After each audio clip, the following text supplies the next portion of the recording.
management operations here at Raisin National Battlefield. Give you a brief rundown about myself. I'm new to the National Park Service. I've been with NPS for a year. I came here from Iraq, where I was working for another federal agency doing reconstruction work. This is my dream job. I've wanted to do this ever since I was a little kid, and so I'm really happy to be here. I don't know how I'm living on the salary that they pay, but we're managing.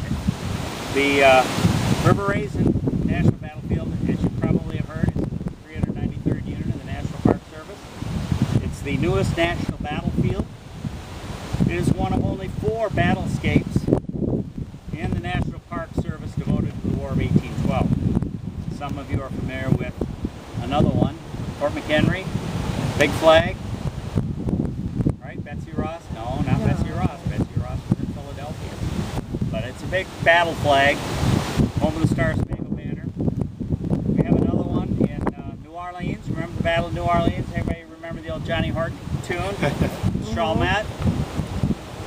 And then we have another one at Horseshoe Bend in Alabama. And this is the only national battlefield park devoted to a battlefield of the War of 1812. All the rest of the battlefields and military parks are devoted either to Revolutionary War battles or Civil War battles. So we're quite unique here. We're very privileged to have this key piece of American history preserved as it is, as a national park. The national park itself originated with legislation in 2009. It was established, the land was first donated, became an official national park in 2010. We opened the Visitor Center for operations in 2011. So I've only been here a year, but I missed the first month and a half of operations. We have 2 full-time staff people assigned here, the superintendent and myself.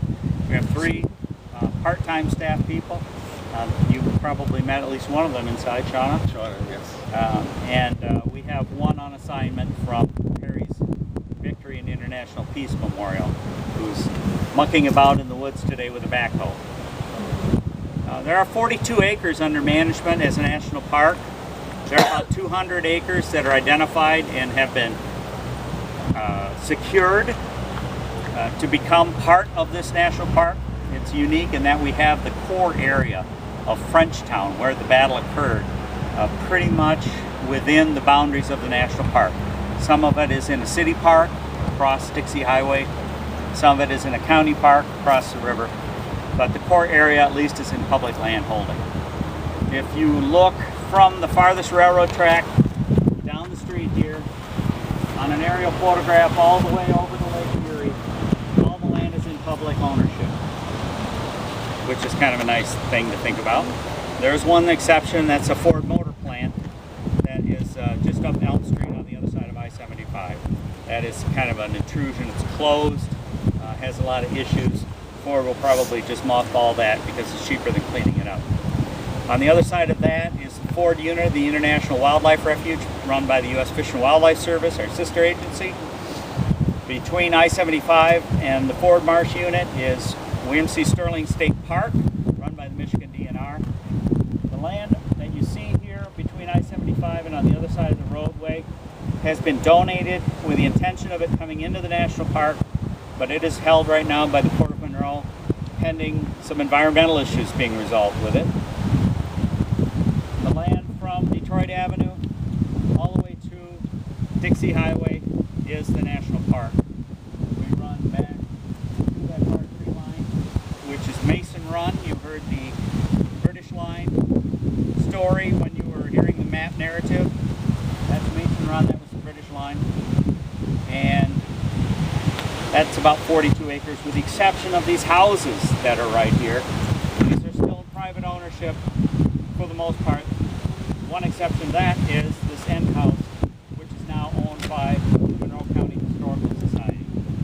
The National Park was established with some unique legislation. One thing about the legislation for the National Park is it does not give us the authority to buy land or to condemn land. We can only acquire land by donation, and it's lands relevant to the battlefield in Monroe and Wayne County.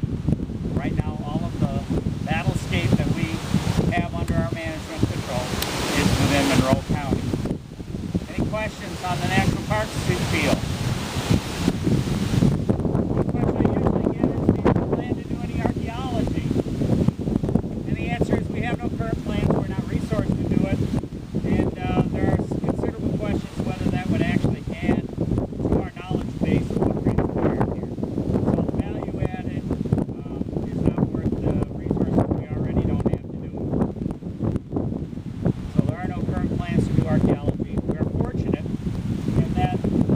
of this land was top filled.